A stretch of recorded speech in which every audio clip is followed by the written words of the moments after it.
இன்றைக்கி cauliflower fry தான் பண்ண போகிறோம். அதுக்கு நான் காலிஃப்ளவரை தண்ணி ஊற்றி கொஞ்சம் உப்பு போட்டு வேக வச்சுருக்கேன்.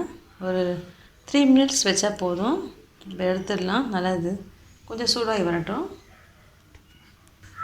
எடுத்ததுக்கப்புறம் நம்ம என்ன செய்யுதுன்னு பார்க்கலாம். ஃப்ரெண்ட்ஸ், நம்ம காலிஃப்ளவர் நல்லா வேக வச்சுட்டோம். தண்ணி வடிகட்டி எடுத்து வச்சுருக்கோம். இப்போ நமக்கு தேவையான மசாலாலாம் நம்ம எடுத்து வச்சுக்கலாம். பேஸ்ட் எடுத்துக்கோங்க.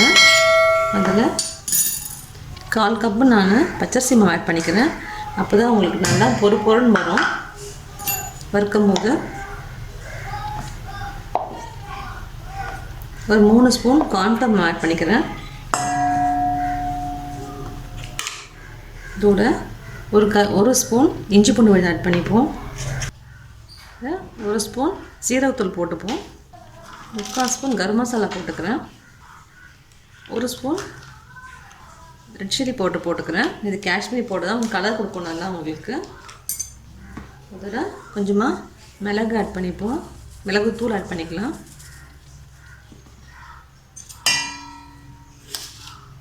தேவைக்கான உப்பு ஆட் பண்ணிப்போம். இப்போ இது நம்ம நல்லா கொஞ்சமாக தண்ணி விட்டு கலந்து விட்டுக்கலாம். தண்ணி கொஞ்சமாக விட்டுக்கோங்க.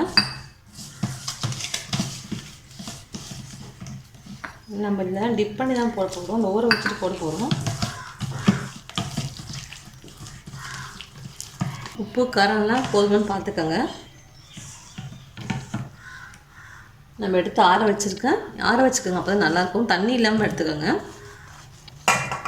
நம்ம எல்லாத்தையும் போட்டுக்கலாம். அப்படியே லேஸாக பரட்டி விட்டுருங்க. நல்லா இல்லை, ஃபுல்லாக பரட்டணும்.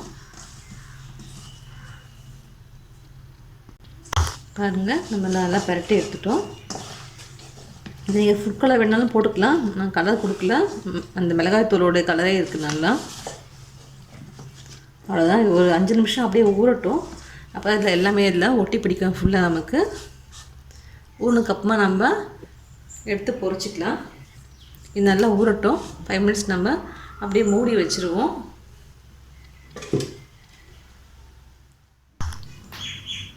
நம்மளுடைய காலிஃப்ளவர் நல்லா ஊறிடுச்சு. இப்போ நம்ம பொரிச்சு எடுத்துப்போம். எண்ணெயை காய வச்சுக்கலாம். எண்ணெய் நல்லா காஞ்சிடுச்சு. நம்ம இப்போது ஊற வச்சதை இதில் போட்டு பொரிச்சு எடுத்துப்போம்.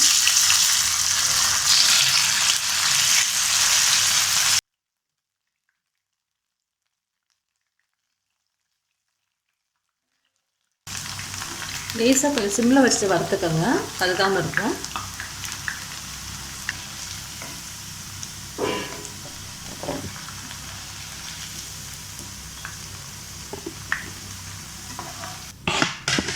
இதே மாதிரி எல்லாத்தையும் போட்டு பொரிச்சு எடுத்துக்கலாம்.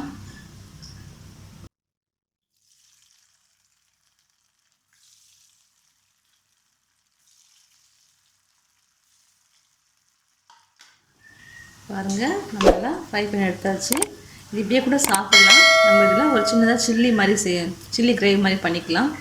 எப்படி பண்ணுறதுன்னு பார்ப்போம். பேன் வச்சுக்கலாம். நம்ம அடுப்பில் கொஞ்சமாக நம்ம எண்ணெய் ஊற்றிப்போம்.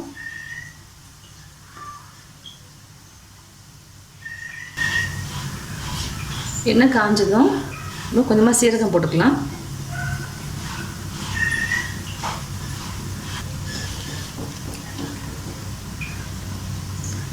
கொஞ்சமாக கருவேப்பிலை போட்டுக்கலாம்.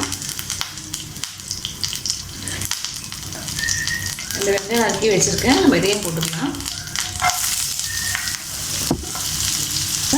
இந்த பச்சை மிளகாவும் போட்டுப்போம்.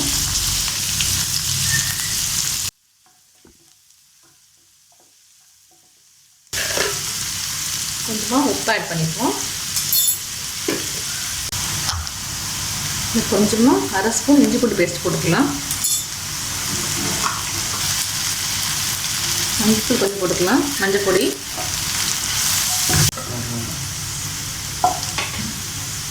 இதில் கொஞ்சமாக நம்ம மிளகாய்த்தூள் ஆட் பண்ணிப்போம். நம்ம ஏற்கனவே கரம் மசாலா எல்லாம் போட்டிருக்கோம் நம்ம, அதனால் இதில் எதுவும் தேவையில்லை. சும்மா கலரிங்காக எதுவும் கொடுக்குறோம். நம்ம வதங்கி வட்டம் இறக்கிடுவோம். நல்லா வதங்கிடுச்சு. நம்ம இப்போ பொரிச்சு வச்சுருக்க காலிஃப்ளவரை ஆட் பண்ணிப்போம். இதில் நீங்கள் டேஸ்ட் வேணும்னா கொஞ்சமாக டொமேட்டோ சாஸ் கூட நீங்கள் ஆட் பண்ணிக்கலாம், அது ஒரு டேஸ்ட்டாக இருக்கும். நம்ம சில்லின்றதுனால கொஞ்சம் நல்லா ஸ்பைஸியாக சாப்பிட்லாம். இதெல்லாம் போட்டுப்போம்.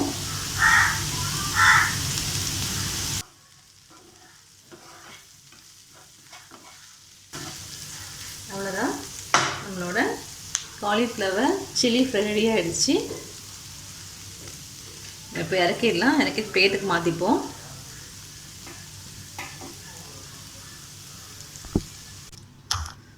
பாருங்கள், நம்மளுடைய காலிஃப்ளவர் சில்லி ரெடி ஆகிடுச்சு. ரொம்ப சிம்பிளான டிஷ் தான் இது. நீங்களும் செஞ்சு பாருங்கள், உங்கள் கமெண்ட்ஸ் சொல்லுங்கள். தேங்க்யூ.